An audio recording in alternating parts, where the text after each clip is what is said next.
एक गांव में चार भाई रहते थे। देखने में सीधे साधे, मगर असल में बिल्कुल अक्ल से अंधे थे। उनका नाम था रहमत, दिलबर, शाहगुल और साकिब। ये चारों इतने सीधे थे कि लोग उनसे सवाल पूछते थे, फिर खुद ही जवाब दे देते थे, क्योंकि उन्हें पता था अगर इनसे जवाब सुन लिया तो नुकसान पक्का है। एक दिन उनके बाप बहुत बीमार पड़ गए। लग रहा था आखिरी वक्त आ गया है। चारों भाई पास बैठे थे, चेहरे उदास, दिमाग बंद। बाप ने धीरे से कहा, बेटा, समझदारी से काम करना। रहमत तुरंत बोला, अब्बा जी फिक्र न करें, हम तो पहले ही समझदार हैं। बाप ने यह सुना और चुप हो गए। शायद उन्हें भी यकीन नहीं आया। अब चारों भाइयों के पास एक ही कीमती चीज बची थी, एक बकरी। फिर रहमत बोला, इसे शहर ले जाकर बेच देते हैं, अमीर बन जाएंगे। दिलबर तुरंत बोला, हाँ, और अगर ज्यादा पैसे मिले तो दो बकरियां खरीद लेंगे। रास्ते में जा रहे थे कि अचानक दिलबर रुक गया।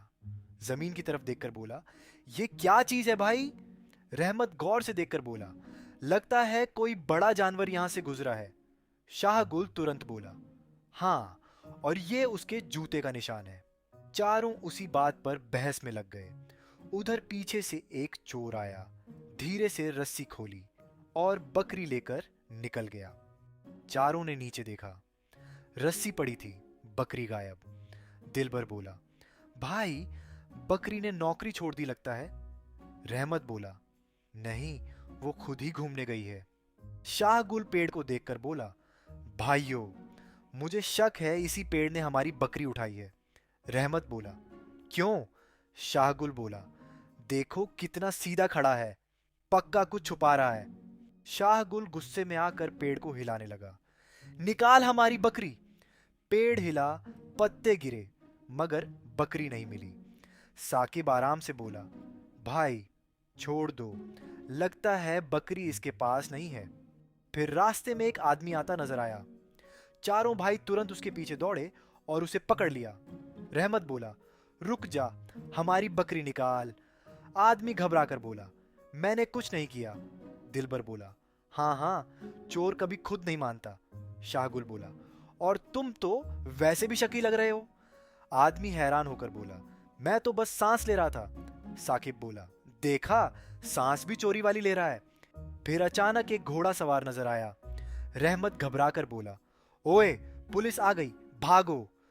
दिलबर हंस कर बोला, अरे नहीं भाई, ये तो दूल्हा लग रहा है। घोड़ा सवार आकर बोला, मैं तुम्हारा मेहमान हूं। दिलबर भाइयों को देखकर बोला, अब इसके लिए खाना भी बनाना पड़ेगा। चारों भाई खाना बनाने लगे। रहमत बोला, जल्दी करो, मेहमान इंतजार कर रहा है। दिलबर ने इतना पानी डाल दिया कि देगची सूप बन गई। शाहगुल बोला, भाई, ये खाना है या तैरने का तालाब? साकिब बोला, लगता है मेहमान खाने नहीं, नहाने आया है। चारों भाई खाना बनाना छोड़कर बकरी ढूंढने निकल गए। रहमत बोला, जल्दी चलो, कहीं वो हमसे आगे न निकल जाए। चारों भाई थक कर पेड़ के नीचे बैठ गए।